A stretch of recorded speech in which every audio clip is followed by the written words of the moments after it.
Assalamualaikum everyone. I hope you are all doing well. Welcome back to my YouTube channel Smart Skills of English. Today we will dive into the fascinating world of English tenses and especially about present perfect tense. आज मैं आपके साथ lecture number 29 share करने वाली हूँ जिसमें मैं आपको बताऊंगी प्रेजेंट परफेक्ट टेंसेस के नेगेटिव और इंटेरोगेटिव सेंटेंसेस, यानी कि हम नेगेटिव और इंटेरोगेटिव सेंटेंसेस किस तरह बना सकते हैं।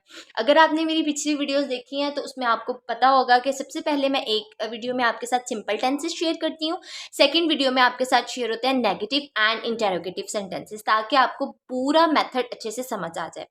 तो प्रीवियस लेक्चर में मैंने आपके साथ प्रेजेंट परफेक्ट टेंस की सिंपल आइडेंटिफिकेशन और उसके कुछ सिंपल सेंटेंसेस शेयर किए थे, but now I will share negative and interrogative sentences of present perfect tense. Negative sentences के स्ट्रक्चर की तरफ अगर हम सबसे पहले देखें तो वो ये है कि उसका स्ट्रक्चर कुछ ऐसे है। सब्जेक्ट होगा उसका हमारे पास, फिर verb has not plus have not and plus third form plus object. ठीक है, ये उसका स्ट्रक्चर है, यानी कि हैज़ नॉट आपने यूज़ करना है और हैव नॉट। बेसिकली जो मैंने आपको पहले बताया था कि हैज़ नॉट आपने सिंगुलर चीज़ों के साथ यूज़ करना है और हैव नॉट आपने प्लूरल चीज़ों के साथ यूज़ करना है। सिंगुलर में कोई भी नाम हो सकता है, कोई भी चीज़ हो सकती है, और हैव नॉट जो है आपका आई, वी, यू एंड दे के साथ आप यूज़ करते हैं। ठीक है, उसकी अब हम कुछ देखते हैं एग्जाम्पल्स। पहली एग्जाम्पल आपके पास ये है, वो खाना नहीं खा चुके हैं। They have not eaten the food. ये पहली एग्जाम्पल है जिसमें हमने क्या यूज़ किया, हैव नॉट यूज़ किया, और दे था, दे प्लूरल है तो प्लूरल के साथ हम हैव नॉट यूज़ करेंगे, वही आपका स्ट्रक्चर यानी कि थर्ड फॉर्म यूज़ करेंगे प्लस आपका object. They have not eaten the food. Second example is that, बच्चा खेल नहीं चुका है। The child has not played. बच्चा खेल नहीं चुका है। ठीक है, ये हमारी हो गई टू एग्जाम्पल, और जो चाइल्ड है वो आपका सिंगुलर है, सो मैंने क्या यूज़ किया, हैज़ नॉट यूज़ किया। आई होप यहाँ तक आपको बिल्कुल अच्छे से समझ आ रहा होगा।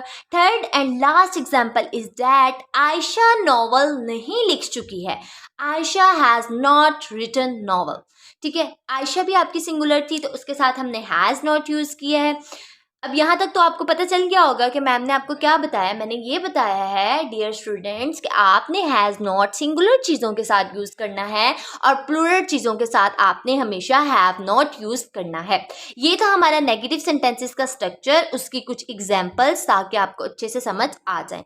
अब हम बढ़ते हैं अपने नेक्स्ट इंटेरोगेटिव सेंटेंसेस की तरफ। अब मैं आपको बताऊंगी इंटेरोगेटिव सेंटेंसेस के बारे में, यानी कि सवालिया जुमले। सवालिया जुमले हमने किस तरह बनाने हैं, यानी कि इंटेरोगेटिव सेंटेंसेस में हमने हैज़ हैव किस तरह यूज़ करना है। सबसे पहले उसका स्ट्रक्चर देखते हैं। उसमें हमारे पास होगा has, have plus subject plus third form and plus object. आप अच्छे से जानते हैं has have comes in the start of a sentence when we make interrogative sentences. जब हम इंटेरोगेटिव सेंटेंसेस बनाते हैं तो हैज़ हैव सेंटेंस के बिल्कुल स्टार्ट में आ जाता है। ठीक है, उसके बाद आपने थर्ड फॉर्म यूज़ करनी है और उसके साथ आपने कुछ examples.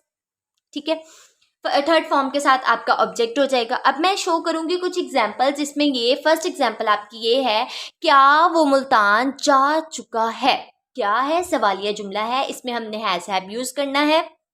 Has he gone to Multan, यानी has he gone to Multan इसलिए यूज़ किया, इंटेरोगेटिव सेंटेंसेस बना रहे हैं। हैज़ हम सेंटेंस के बिल्कुल स्टार्ट में ले आए, उसके बाद ही और थर्ड फॉर्म यूज़ की, गो, वेंट एंड गो, गॉन। गो की फर्स्ट फॉर्म गो होता है, सेकंड होती है वेंट और थर्ड होती है gone. Go, went and gone. ठीक है, सेकंड सेंटेंस इज दैट, क्या वो खेल चुके हैं। Have they played. ठीक है, दे के साथ हैव इसलिए यूज़ किया बिकॉज ये प्लूरल है। ये मैं आपको बार बार इसलिए बता रही हूँ ताकि बच्चे कंफ्यूज ना हो, उनको अच्छे से पता रहे कि सिंगुलर चीज़ों के साथ हमने क्या यूज़ करना है और प्लूरल चीज़ों के साथ हमने क्या यूज़ करना है। सिंगुलर के साथ हमने हमेशा हैज़ यूज़ करना है और प्लूरल सेंटेंसेस के साथ हमने हैव यूज़ करना है। तीसरी एग्जाम्पल है हमारी, क्या हारून सब्जियां खा चुका है। Has Haroon eaten vegetables. ठीक है, यानी ये हमारे हो गए तीन सेंटेंसेस जिसको मैंने इंग्लिश में ट्रांसलेट किया और मैंने आपको बताया कि इंटेरोगेटिव सेंटेंसेस हम किस तरह बना सकते हैं या उसका क्या मेथड है। आई होप आपको आज का लेक्चर समझ आया होगा, जिसमें मैंने आपके साथ शेयर किया प्रेजेंट परफेक्ट टेंसेस के नेगेटिव एंड इंटेरोगेटिव सेंटेंसेस कि हमारा उसकी क्या मेथडोलॉजी है, किस तरह हमने उन टेंसेस को ट्रांसलेट करना है और कौन सा इजी मेथड है। अपनी तरफ से मैंने बहुत आसान और इजीएस्ट वे आपको आपको बताया है कि आपको अच्छे से समझ आ जाए, ठीक है, आप कंफ्यूज ना हो, टेंसेस को रट्टा ना लगाएं, अच्छे से इसको समझ कर करें। इंशाल्लाह आपके टेंसेस बहुत अच्छे हो जाएंगे।